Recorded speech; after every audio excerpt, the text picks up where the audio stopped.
Hello, ladies and gentlemen. My name is Keegan, and welcome back to round 3 of the Supercoach Diaries. Before we get underway, make sure to like this video, subscribe so you don't miss any of the videos on this channel. Without any further ado, let's get into it.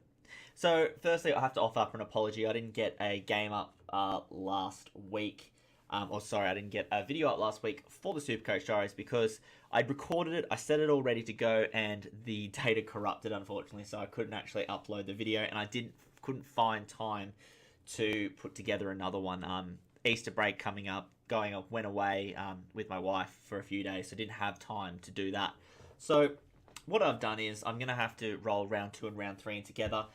So from round 2, I got 23,008 points from memory, so it was a pretty good start to the week. I ended up being ranked at about 10,000 after the first round.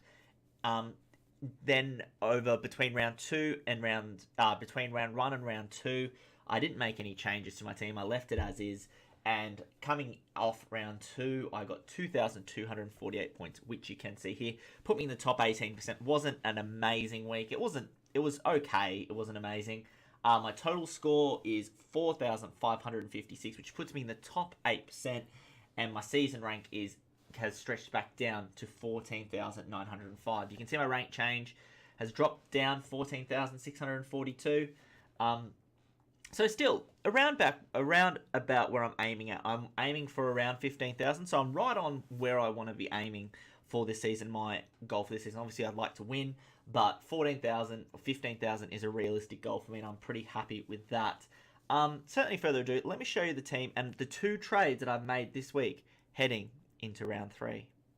Here's how the team is looking. I've made the 2 trades. I'm going to tell you those 2 trades now that I've made for this round that I might change between now and when the round starts on Friday. I think round actually starts Friday this week, which is great.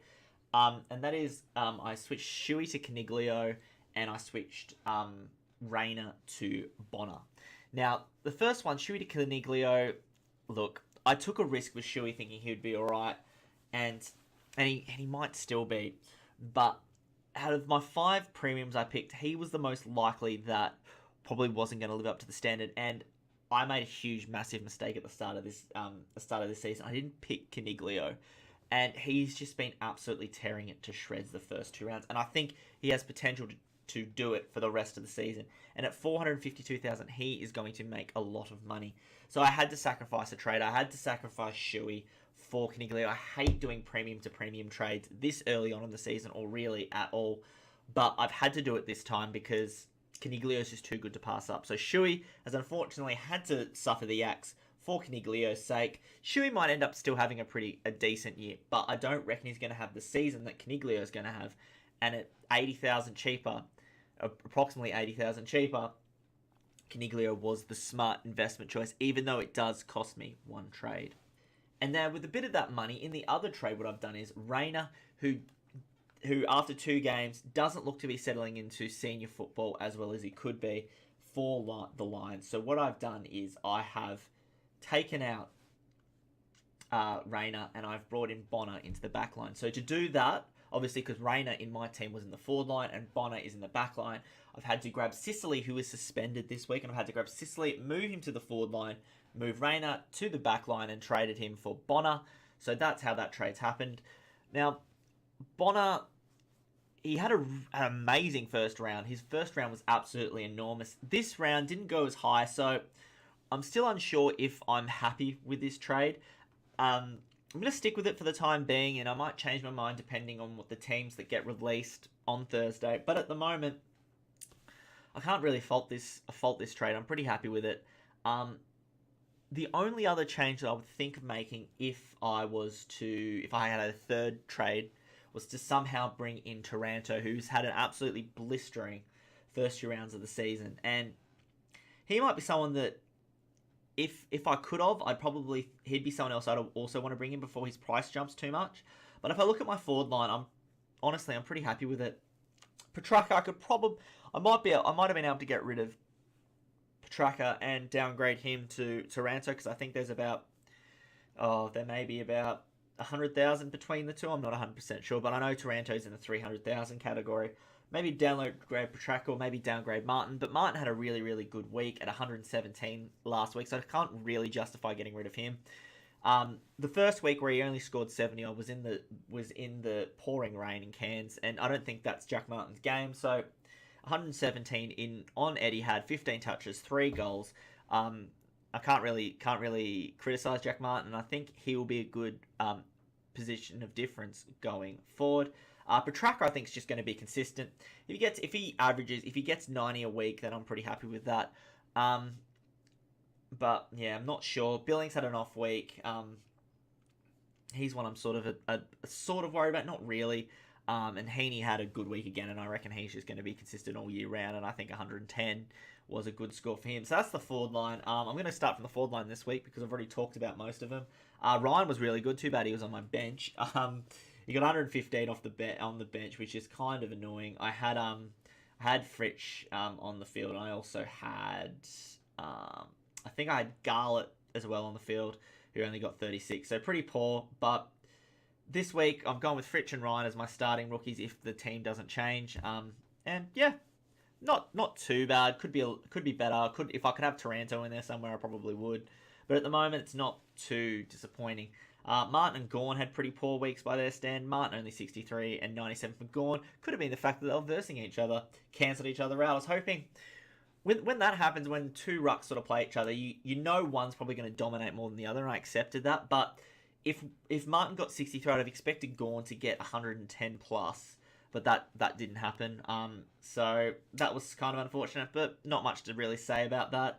Martin will have better weeks, and Gawn will also definitely have better weeks as well. But Martin's one to sort of keep an eye on, because I remember last year or the year before, he did trail off a fair bit. So he might be one I might need to keep an eye on. But at the moment, I'm pretty happy with it. But I have got Nick Nat waiting in the wings. It could be someone that I might want to bring in. But we'll wait and see with that, I reckon. The midfield, Martin was my captain, 160. Great captain's pick. Mitchell had another stellar game at 148. Fife finally came to the party with 120. And if he keeps putting up scores like that, I'm going to be very happy with him. Hopefully not this week, because they are playing the Suns. Cripps with 115. Really, really good. As I said, I brought Caniglio in for Shuey. Shuey scored, I think he only scored about 60 or 50 or something. It was really poor. And he was just the one I had to sacrifice to bring in Caniglio at all costs. So that's what happened. Brayshaw, okay, 62. It's not an amazing score, but it'll do. Tim Kelly with 117 has been an absolute gun, and I'm happy that he's in the team. And I'm happy that he's starting on the team as well. He's playing absolutely gangbusters for Geelong. I wish the Suns picked up someone like that. Holman with 92. He laid 13 tackles and he had about 14 or so touches, with a lot of them contested. So he is a good pickup, and I've been pretty happy with him. Fox was disappointing. He was a late inclusion. He's one I'm probably going to look to trade. I'm hoping this week that he doesn't actually play, so he won't lose any of that value. He's got it 232,000. So in the coming weeks, I can look to downgrade him, or if I've got some extra change, to upgrade him to someone else. So we'll wait and see. Banfield was all right, and Barry played all right as well. Can't really 60 plus for a rookie is fine. It's fine. It's not so great for Brayshaw, because at 198 he should be a high score rookie. He should be going 70, 75 plus. But that's okay. I'm hoping he's sort of just finding his way. But for Banfield and Barry, for Barry and Banfield, 64 and 62 are fine scores. To the back line, so Laird, 120, great. McGovern, 91, okay. I think he'll have better games, and I'm willing to stick with McGovern. Lloyd, he had an okay, probably less than okay day, 71, but he has shown that he can score in the past, so I'm pretty happy with that. Bonner brought him in for Rayner, but Sicily was actually in the back line. As you can see down the forward line now, where Sicily is, 61 was pretty poor by him, but I'm happy to stick with Sicily in the forward line. And because the back line, the reason that is the case is because in the back line, the rookies are both pretty high scoring. Doty and Finlayson are pretty high scoring. And it's not without the realms of possibility for everyone in that back line to score 90 or above, 90 points or above, especially if Bonner hopefully comes back to that round one form. So Doty, great pick. I'm happy I've got him. Finlayson in the same way, I'm happy he's in there as well. 106. He looks like a great pickup in the back line. So I'm really happy with that back line. sort of the next sort of upgrade, I'm probably looking to upgrade one of my midfielders up into a more premium midfielder. That probably include dropping Robbie Fox down, and then upgrading a Brayshaw or something possibly. But we'll wait and see. We'll wait and see anyway. Norton, pretty average. Probably as 166,000 rookie, he probably should be scoring more than, he should be averaging more than 36. But I'm not too bothered. And Murray, 58, an average of 65, fine. He's doing fine for a rookie as well. So overall, I'm pretty happy with the way it's looking. As I said, probably Taranto's the only one I'd like to bring in. But other than that, I'm not too disheartened or disappointed by what's there. But yeah, can't really complain. As far as captaincy this week goes, Richmond actually play Hawthorn. So what I might have to do is I might have to look at if I can maybe go with Cripps for the vice captain this week. I'm actually going away again this week. I'm off to Amsterdam, so I won't have time to be constantly on my phone checking scores and whatnot and making changes. So if I'm going to make a change, if I'm going to have a vice captain loophole, I'm probably going to have to maybe put it on Cripps. So we'll vice captain up Cripps. If he goes big, then great. If he doesn't go big, then I might stick it to one of Mitchell or Martin. I haven't made my mind up yet. Maybe Mitchell at this point because he's averaging so high, but Martin also can go very big as well. That's my team. Let me know in the comments below how your team's heading on, and let me know if there are any suggestions you think I should, or any of the trades I should take back and maybe change up, or if you think I'm desperately need to bring in Taranto this round as opposed to maybe waiting another round. Let me know in the comments below. Anyway, guys, thank you for watching this episode of Supercoach Diaries. I hope you enjoyed, and I'll see you later.